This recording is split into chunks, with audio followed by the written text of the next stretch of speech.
Saudara, di dalam kehidupan kita sebagai anak-anak Tuhan, ada banyak hal yang perlu kita lakukan untuk hidup berkenan di hadapan Tuhan dan berkenan di hadapan manusia lainnya. Nah, itu sebabnya maka perlu adanya buah roh. Di dalam kehidupan kita salah satunya buah roh itu disebut sebagai pengendalian diri. Bicara tentang pengendalian, kita menemukan ada banyak yang perlu kita lakukan. Tangan perlu dikendalikan, mata perlu dikendalikan, hati perlu dikendalikan, pikiran perlu dikendalikan, kaki perlu dikendalikan, mulut terutama perlu dikendalikan. Karena apa? Karena yang paling bahaya itu terletak di mulut, ada lidah. Dia itu langsung terlihat, terdengar melalui perkataan. Jika kita sebagai anak Tuhan, maka firman Tuhan ingatkan dalam Yakobus 1 ayat 26. Saya bacakan. Jikalau ada seseorang yang menganggap dirinya beribadah, tetapi tidak mengekang lidahnya, ia menipu dirinya sendiri, maka sia-sialah ibadahnya. Jadi kalau kita tidak mengekang lidah, ucapan kita tidak hati-hati, maka sia-sia, termasuk ibadah.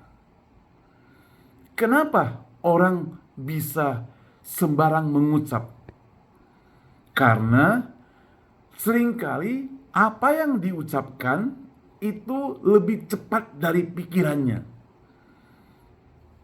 Tidak pikir terlebih dahulu. Kadang kata-kata kita bisa menghina orang, mencaci orang, merugikan orang lain. Jadi dia bukan berpikir dahulu baru berkata. Dia balikkan, berkata dahulu baru berpikir. Itu sebabnya maka ada orang banyak yang kita temukan dia take down timeline-nya yang dia tulis di media sosial, atau video singkatnya atau video panjang yang dia postingkan, dia take down, dia turunkan, dia hapus, dan menjadi masalah. Kenapa?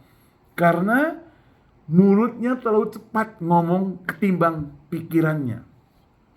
Maka di sini dikatakan Yakobus 1:26, jikalau ada seorang menganggap dirinya beribadah, menganggap takut akan Tuhan, menganggap orang yang percaya, orang yang bertuhan lah paling sedikit, tapi tidak mengekang, menahan lidahnya. Ini lidah ini paling sulit ditahan, paling sulit dikekang, ya. Jadi perlu dikekang supaya kita tidak bercacat, tidak salah mengucap. Kata-kata kita mestinya bagaimana, saudara?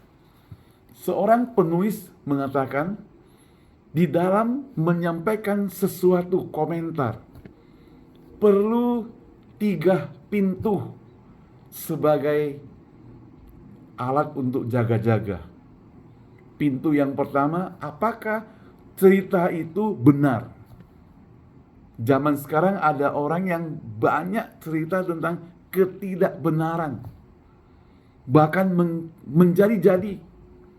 Bukan hanya menghina orang, bukan hanya memfitnah, bukan hanya menghina orang biasa, tapi atasan sampai kepada presiden pun berani dia hina, berani dia caci.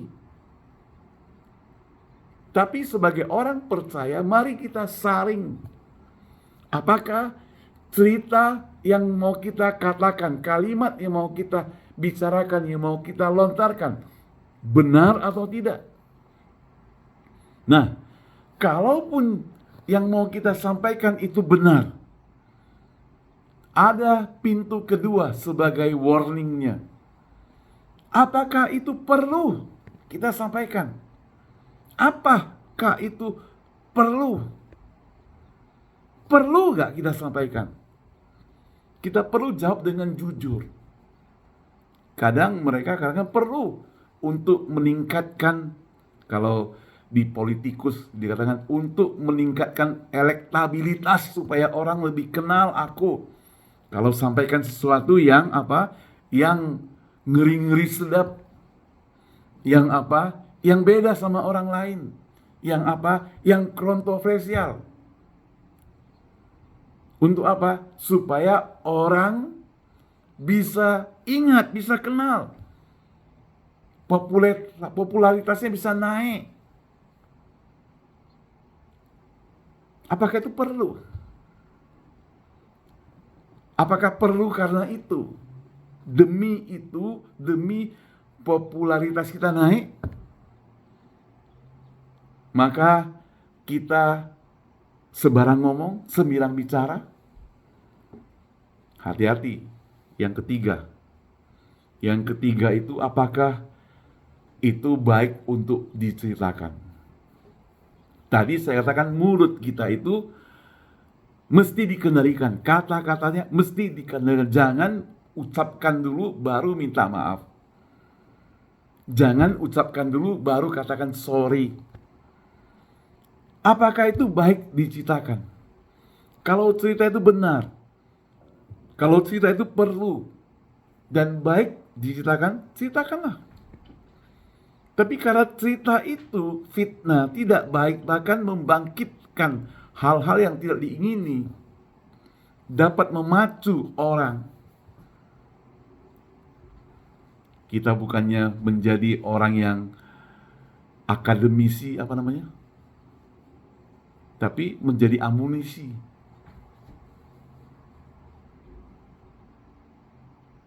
Kalau menjadi amunisi bahaya, membangkitkan kemarahan orang, membangkitkan emosi orang lain. Itu artinya tingkah laku kita itu telah membuat orang berdosa. Bisa-bisa orang berpikiran jahat kepada kita. Itu sebabnya saudara yang saya kasih Tuhan, dalam Alkitab, kalau kita perhatikan, kita lanjutkan lagi di Efesus ya, setelah Galatia.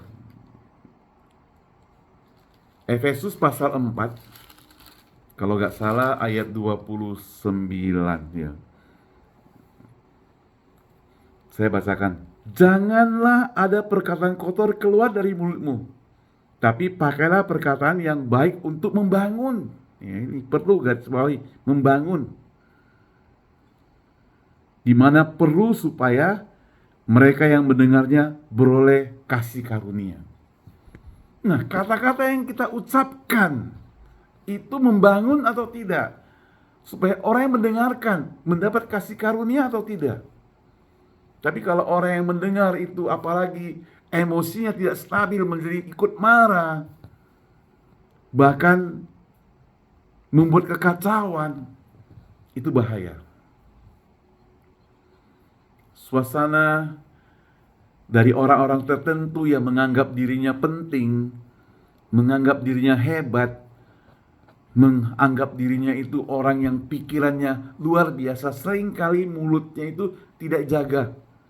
Sembarang ngomong, sembarang menghina, sembarang mencaci, sembarang mengolok, sembarang menghujat, sembarang memfitnah.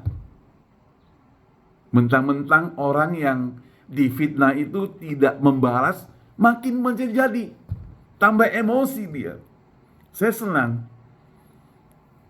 kalau menemukan orang yang mencaci, dan orang yang dicaci itu tidak meresponi apa-apa, tidak membalas.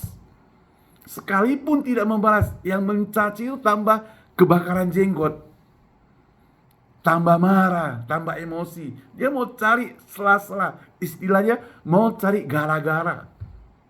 Mau cari gara-gara. Supaya apa? Supaya orang yang dia sentuh itu, orang yang dia omong itu emosi. Tapi tidak. Hampir putus asa dia. Karena orang yang mau dicaci, yang sudah dicaci, sudah dihina, sudah dicemooh itu tidak meresponi apa-apa. Padahal orang itu makin populer, orang itu makin hebat, orang itu makin dipuji, kerjanya makin hebat, makin luar biasa. Jangan sampai kita seperti itu sebagai orang percaya. Karena firman Tuhan katakan setiap kata yang kita keluarkan mesti membangun, mesti menjadikan berkat buat orang lain. Tuhan Yesus memberkati kita